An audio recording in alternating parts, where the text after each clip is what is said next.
Innal hamdalillah nahmaduhu wa nasta'inuhu wa nastaghfiruh wa na'udzu billahi min syururi anfusina wa min sayyiati a'malina may yahdihillahu fala mudhillalah wa may yudlilhu fala hadiyalah. Ashhadu an la ilaha illallah wahdahu la syarikalah wa ashhadu anna Muhammadan abduhu wa rasuluh alladzi la nabiyya ba'dah ba'athahu Allah basyiran wa nadhira wa da'iyan ila Allah bi'idnihi wa sirajan munira.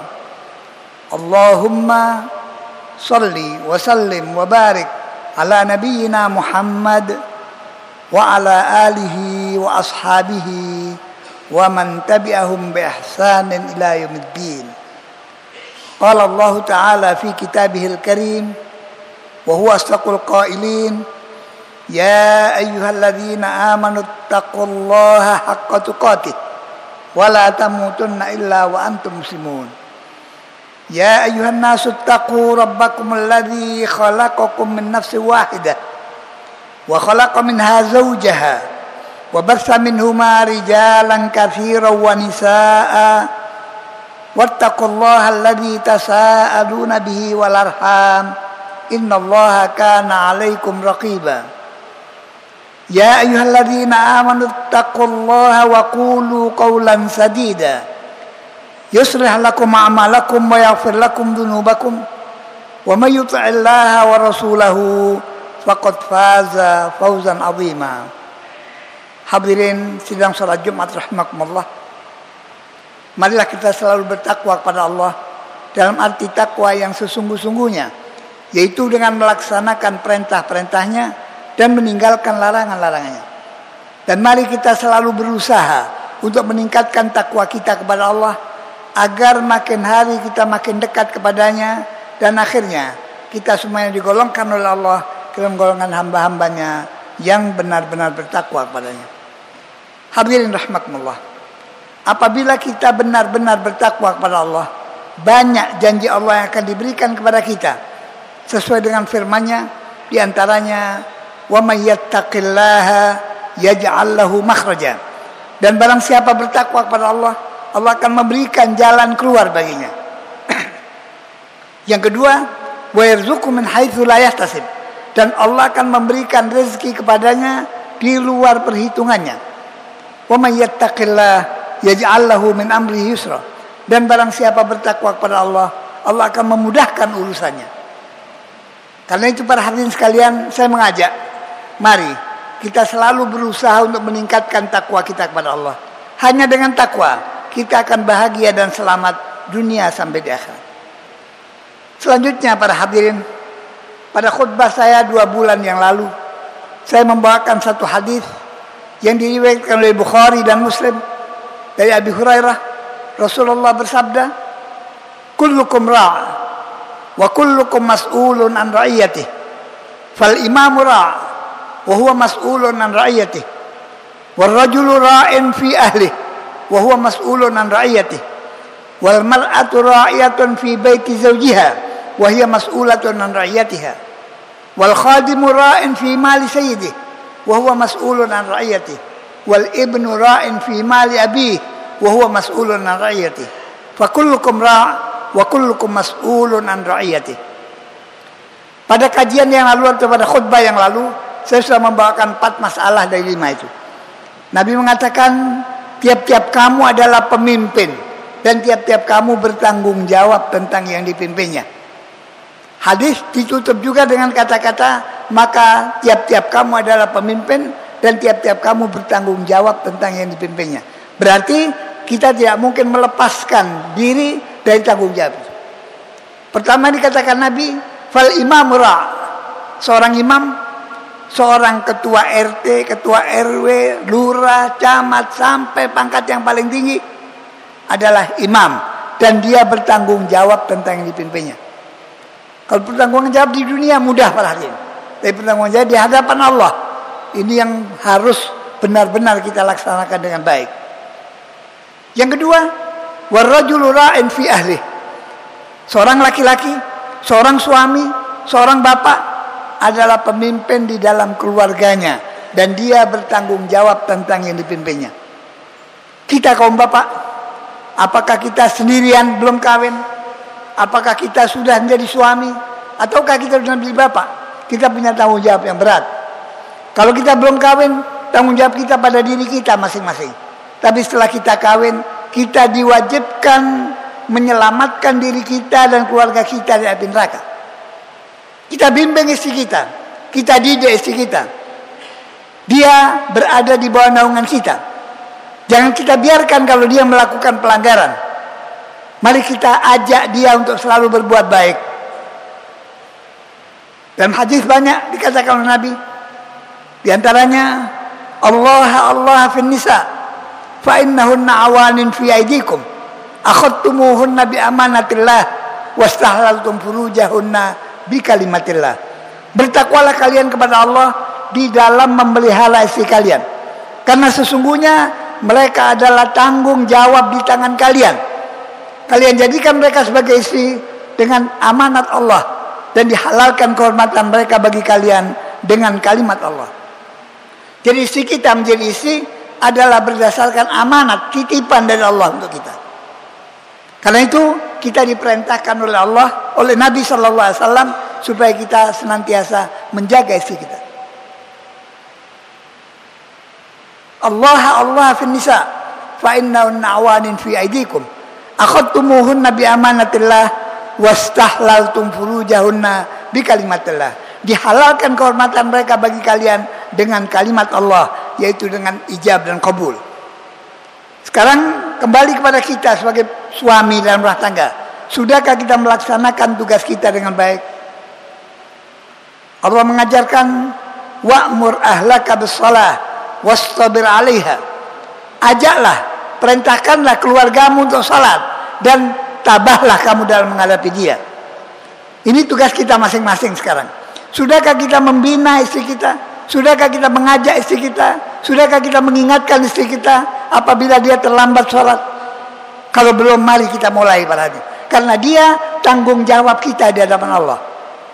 Sekarang banyak suami yang kurang mengurusi istrinya. Dia keluar ke tempat lain, dibiarkannya istri dan anak-anaknya di rumah. Kadang-kadang keluar istri itu dengan membuka auratnya. Padahal Nabi SAW melarang masalah ini. Ada yang keluar dari rumahnya dengan memakai wangi-wangian. Suaminya tidak berani mengingatkan. Padahal Nabi mengancam, ayyuma imra'atin kharajat min baitiha bi ghairi zawjiha kanat fi sukhtillah hatta tarja ila baitiha aw yardu anha zawjuha. Istri yang mana saja keluar dari rumahnya dengan memakai wangi-wangi, dengan tanpa izin dari suaminya, maka di dalam perjalanan dia di dalam murka Allah sampai dia kembali ke rumahnya atau sampai suaminya ridha kepadanya. Jadi ini tugas kita, tugas kita membimbing istri kita, karena di zaman kita sekarang ini banyak istri yang dibiarkan keluar begitu saja dan terbuka auratnya di luaran. Kadang-kadang memakai wangi-wangian. Yang ini semua dilarang oleh Nabi. Tanggung jawab kita di akhirat berat, para hadirin. Mari sekarang ini kita selalu amar ma'ruf dan nahi mungkar, mengajak istri kita berbuat baik dan mencegah mereka dari perbuatan tidak baik. Kalau kita tidak mau amar ma'ruf nahi mungkar sekarang, beban kita di akhirat berat sekali. Mari kita mulai. Kalau kita belum memulai, mari kita mulai. Kemudian perintah Allah juga dalam Al-Quran, ya ayyuhalladzina amanu qu anfusakum wa ahlikum nara. Wahai orang-orang beriman, jaga dirimu, pelihara dirimu, selamatkan dirimu dan keluargamu dari siksa api neraka. Ini tugas yang sangat berat, lebih-lebih di zaman sekarang, di mana kemungkaran merajalela, kemaksiatan tumbuh dengan suburnya. Sudahkah kita menjadi pemimpin di dalam rumah tangga kita sebagai pemimpin yang adil, yang benar-benar melaksanakan perintah Allah? Kalau belum, mari kita mulai lagi. Apalagi dengan pergantian tahun ini, kita perlu memperbaiki diri kita masing-masing. Kita ajak keluarga kita untuk senantiasa bertakwa kepada Allah. Apabila ada kesalahan, cepat kita ingatkan, kita tegur dengan teguran yang baik. Dengan demikian, maka insya Allah keluarga kita akan menjadi keluarga yang soleh. Anak-anak kita akan menjadi anak-anak yang solehin. Banyak para hadirin sekalian, rumah tangga yang membiarkan anak-anaknya tidak sholat. Padahal Nabi mulai dini sudah mengatakan, perintahkan anak-anakmu sholat di waktu mereka berumur 7 tahun. Mari kita introspeksi. Kita lihat rumah tangga kita masing-masing. Sudahkah kita sebagai bapak mengajak atau menyuruh anak kita yang berumur 7 tahun untuk sholat? Kadang beralasan nanti saja, kalau sudah balik kan bisa sendiri. Tidak bisa bahkan. Ini perintah Nabi, ajaran Nabi.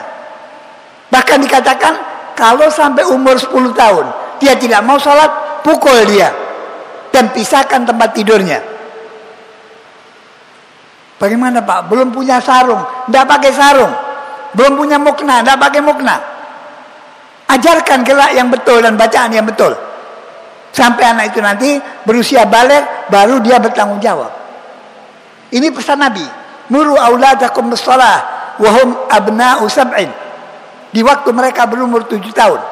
Dan pukullah kalau sampai umur 10 tahun dia belum mau sholat. Sekarang banyak mengutamakan lagu-lagu. Banyak mengutamakan perbuatan-perbuatan yang tidak ada gunanya. Sehingga anak kita kadang-kadang tidak tahu Al-Quran. Sedangkan orang tua-tua kita dulu tidak pernah melepaskan anak-anaknya habis maghrib. Beliau berada di tengah-tengah kita. Orang tua kita berada di tengah-tengah kita. Tapi sekarang banyak kita, kaum bapak, yang habis maghrib tidak di rumah. Kadang diserahkan pada ibunya. 3, 4, 5 anak diserahkan pada seorang ibu. Tidak mungkin itu. Sementara kita senang-senang di luar. Tanggung jawab kita berat. Ku anfusakum wa ahlikum nar. Jaga dirimu dan keluargamu dari siksa api neraka. Anak-anak kita adalah tanggung jawab kita. Istri kita adalah tanggung jawab kita. Kadang sebagian mengatakan, di rumah kan urusan ibu itu. Tidak, urusan kita juga. Apakah ibu tidak punya tanggung jawab? Punya. Nabi mengatakan, wal mar'atu ra'iyatun fi baiti zawjiha wa hiya mas'ulatun an ra'iyatiha. Seorang perempuan, seorang istri, seorang ibu adalah pemimpin di dalam rumah tangga suaminya dan dia bertanggung jawab tentang yang dipimpinnya. Berarti harus ada kerjasama antara kita dan istri-istri kita. Jangan dibebankan pada istri kita saja, kita juga bertanggung jawab. Alangkah indahnya kalau rumah tangga itu kita bina bersama, kita dengan istri kita, sesuai dengan tuntunan Allah dan Rasulnya. Hadirin, kalau dulu anak-anak kecil-kecil juz amma hafal, sekarang membaca banyak yang belum bisa. Tapi begitu TV nyala segala waktu. Kadang-kadang waktu maghrib nyala TV itu. Padahal di zaman dulu tidak ada TV, orang tua tidak pernah mengizinkan anaknya keluar habis maghrib. Kita perlu koreksi diri padahal. Sebelum kita dipanggil oleh Allah, mari kita perbaiki rumah tangga kita. Kita laksanakan perintah-perintah Allah dengan baik. Kita ajak istri kita bekerja sama untuk menyelamatkan diri dan keluarga kita dari siksa api neraka. Hanya ada satu jalan yang bisa menyelamatkan kita, yaitu hanya dengan bertakwa kepada Allah. Mari kita ajak keluarga kita melaksanakan perintah-perintah Allah dan meninggalkan larangan-larangannya. Kalau bapak selalu berkata demikian, ibu berkata demikian, insya Allah bahtera rumah tangga kita akan menjadi bahtera yang menuju jalan yang damai. Tapi kalau tidak, naudzubillah, kita punya beban yang berat para hadirin sekalian. Di dunia semuanya gampang, tapi di akhirat nanti, di mana masing-masing akan bertanggung jawab di hadapan Allah. Nabi bersabda, tidak bisa seorang anak Adam melangkahkan kakinya pada hari kiamat sampai dia ditanya 4 pertanyaan. Pertanyaan pertama tentang umurnya, kemana dihabiskan. Jadi umur yang diberikan pada kita ini bakal kita pertanggungjawabkan di hadapan Allah. Kemana kita habiskan tuh? Apakah kita habiskan untuk senang-senang saja? Malam tidak pernah tidur, sore tidur jam 2, jam 3, subuhnya hilang. Umurnya bakal ditanya, kita buang kemana itu? Kenapa kok Allah menanyakan itu? Karena Allah yang memberi umur ini.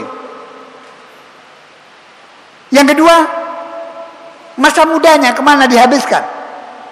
Saya seringkali khutbah di sini, saya menyebutkan kepada kaum muda yang diistimewakan oleh Nabi. Beliau bersabda, ada 7 golongan yang bakal dinaungi oleh Allah di hari yang tidak ada naungan kecuali naungan daripadanya. Satu di antaranya syabun nasyafi ibadatillah, anak muda yang sedang giat beribadah kepada Allah. Ini kalau dia mendapatkan dukungan dari orang tua, bagaimana anak-anak bisa berbuat demikian? Kita sebagai orang tua mari mendukung yang demikian ini.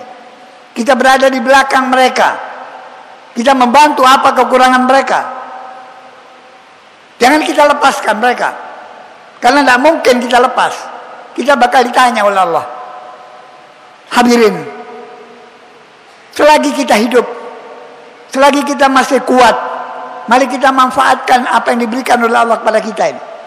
Kita bimbing istri kita, kita bimbing anak-anak kita menuju jalan yang diridhoi oleh Allah. Kalau yang lalu kita sering dengar bahwasanya pergaulan bebas itu menguntungkan, sama sekali tidak menguntungkan itu. Pergaulan bebas lagi perempuan adalah larangan dari agama, tidak dibenarkan oleh agama. Kemudian kalau ada pengantin joget-joget laki perempuan jadi satu, Muslim yang adakan ini, apakah dia tidak takut pada Allah? Apakah dianggap ini modern, maju? Yang itu kolot, hati-hati. Nanti Allah bakal memberikan peringatan pada kita. Kalau kita selalu berhati-hati para hadirin sekalian, Allah akan menyelamatkan kita. Allah akan membimbing kita ke jalan yang diridhoinya. Demikian para hadirin sekalian, khutbah saya yang cukup pendek pada siang hari ini. Mudah-mudahan berguna bagi kita semuanya. Barakallahu li wa lakum fil Qur'anil azim. Wa nafa'ani wa iyyakum bima fihi minal ayati wa dzikril hakim. Wa taqabbala minni wa minkum tilawatahu innahu was-sami'ul alim. Aqulu qawli hadza wa astaghfirullah li wa lakum fastaghfiru innahu wal ghafurur rahim.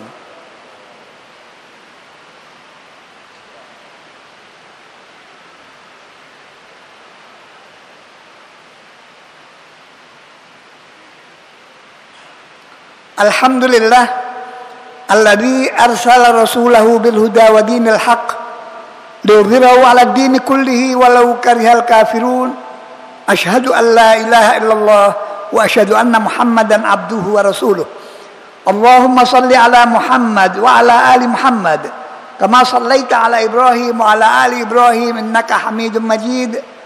Allahumma barik 'ala Muhammad wa 'ala ali Muhammad kama barakta 'ala Ibrahim wa 'ala ali Ibrahim innaka Hamidum Majid. Ma'asyiral muslimin, ittaqullaha haqqa tuqatih wa la tamutunna illa wa antum muslimun. Allahumma ighfir lil mu'minina wal mu'minat wal muslimina wal muslimat al ahya'i minhum wal amwat innaka sami'un qaribun mujibud da'awat wa qadil hajat. Rabbana zalamna anfusana wa illam taghfir lana wa tarhamna lanakunanna minal khasirin. Ya Allah, ya Tuhan kami, ampunilah dosa-dosa kami, dosa-dosa ibu dan bapak kami, dosa-dosa segenap kaum muslimin, baik yang masih hidup maupun yang sudah meninggal kami. Ya Allah, ya Tuhan kami adalah hamba-hambamu yang banyak melakukan dosa. Ya Allah, bimbinglah kami, ampunilah kami, tunjukilah kami jalan yang lurus. Tanpa petunjukmu kami semuanya akan sesat. Ya Allah, Rabbana atina fid dunya hasanah wa fil akhirati hasanah wa qina adzabannar.